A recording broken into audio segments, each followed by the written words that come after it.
fun. Besides that, in technology, we generally work behind the scenes. Yeah. But as a part of launching this brand, I've had conversations around um, marketing, patent law, technology, or trademark law. Things, just really interesting things that you would never think of when you're starting from a blank sheet of paper.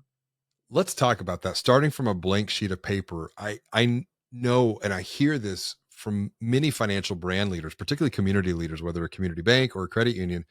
Starting with a blank sheet of paper can be a very scary and intimidating place to start, because it's like you have a blue sky, but then it's like, well, where do you begin? And I think what you just shared was very important. Maybe even connect and roll back to that. It's like we have all this knowledge, but then we have to forget what we know too. How do you navigate that perspective there? That's a great question. For me, it's not intimidating. Blue sky thinking is kind of in my wheelhouse. If you look at my working geniuses or things like that, Hmm. it's where I like to be. Yeah. I like to consider the possible.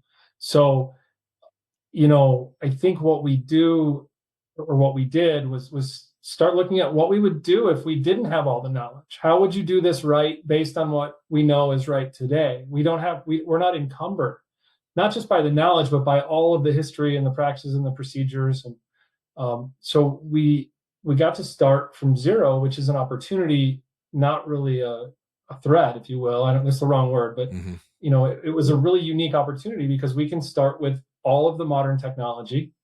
We don't have to worry about taking care of anybody existing because there are no people existing. So we just started from, how should we do this if we're starting right now? Yeah. What should it look like? Well, that idea of starting with a blank piece of paper and creating and even co-creating, because this was an internal collaboration, you also had external collaborators too. You picked a niche, and I'm curious, how did you go about determining where to where to plant the flag? Because that can be a very scary exercise for many. Yeah. Once again, it's like, we're going to plant this flag here. What did that process look like? So we kind of looked. Again, we're a very successful credit union. We serve our membership very well, but we only serve 180,000 people in Southern Arizona, roughly, and there are millions. Hmm. So the exercise is, who are the people that are not resonating with our message? What's out there that makes sense? Of course, we need a segment of the market that is profitable. Yep. That is willing to switch was a big part of it. We need to find the people who are willing to come out on a limb with us in this digital only brand. Hmm. And then we need to find a group of people that are not really having their needs met. Mm. So we looked at a few different options. And when the idea of highly skilled freelancers came around, it was a light bulb moment. These people are very technologically familiar.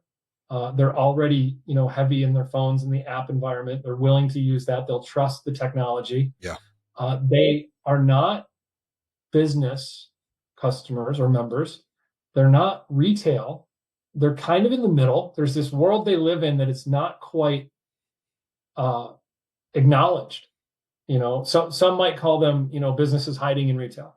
But they're not a business, really. They're in the gig economy. They're doing things on the side, or maybe as they're just purely entrepreneurial, but they don't have employees. They don't have a business set up. So we really felt strongly that that was a good opportunity. And then when we looked at our existing field of membership, it is heavy in this group of people. The Phoenix and Tucson metro areas have lots and lots of freelancers. Sure.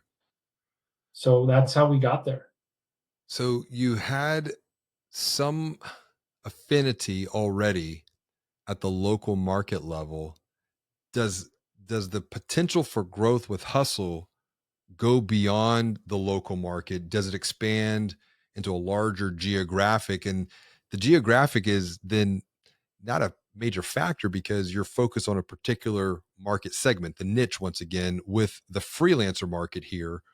Is there a potential for even growth beyond the physical world? Absolutely.